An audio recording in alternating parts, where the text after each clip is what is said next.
আসসালামু আলাইকুম। Dolly's kitchen easy রেসিপিতে সবাইকে স্বাগত। আপনারা কেমন আছেন? আশা করি ভালো আছেন। আমিও ভালো আছি।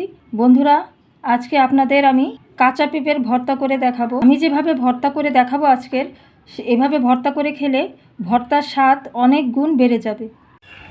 বন্ধুরা দেখুন, আমি পেঁপে কেটে ধুয়ে নিয়েছি। এইভাবে টুকরো টুকরো করে কেটে নেবেন। পেঁপেটাকে আমি একটু লবণ দিয়ে সেদ্ধ করে নেব। বন্ধুরা দেখুন, আমি পেঁপেগুলোকে পেস্ট করে নিয়েছি। আমি হাত দিয়ে পেস্ট করে নিয়েছি। আপনারা চাইলে পাটা বা ব্লেন্ডার দিয়ে পেস্ট করে নিতে পারেন। এখন আমি এটাকে ফোড়ন দিয়ে নেব। আমি কড়াই দিয়ে দিয়েছি। আমার কড়াই গরম হয়ে গেছে। এখন আমি পরিমাণ মতো তেল দিয়ে দেব। তেল গরম হয়ে গেছে। এখন আমি 3টা শুকনো মরিচ দিয়ে দিলাম। বন্ধুরা, আমি এখন পেঁয়াজ কুচি দিয়ে দিলাম।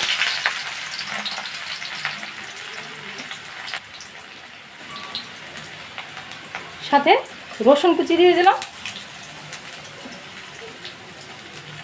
এখন আমি এই পেঁয়াজ আর রসুনটাকে ভেজে নেব। বন্ধুরা, আমার পেঁয়াজ আর রসুনটা ভাজা হয়ে গেছে। এখন আমি এটার ভিতরে 2-3টা কাঁচামরিচ চিড়ে দিয়ে দিলাম।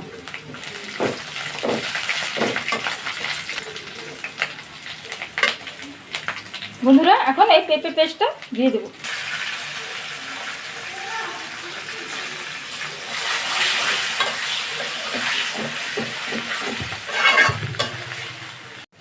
বন্ধুরা, আমি এতে আধা চামচের মতো হলুদের গুঁড়ো দিয়ে দেব আর সামান্য মরিচের গুঁড়ো দিয়ে দেব আর স্বাদ মতো লবণ দিয়ে দিলাম।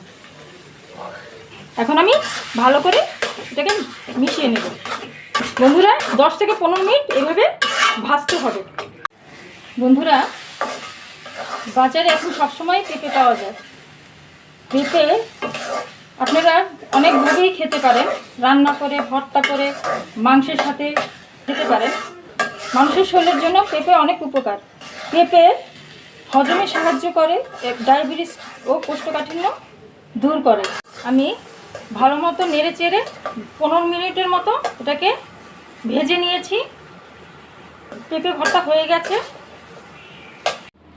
বন্ধুরা, আমার পেঁপের ভর্তা একদম রেডি।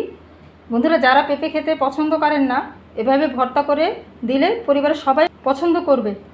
আপনারা এভাবে পেঁপে ভর্তা করে একবার খেয়ে দেখবেন। যদি ভিডিওটা ভালো লাগে তাহলে লাইক, শেয়ার, সাবস্ক্রাইব করে দেবেন। আল্লাহ হাফেজ।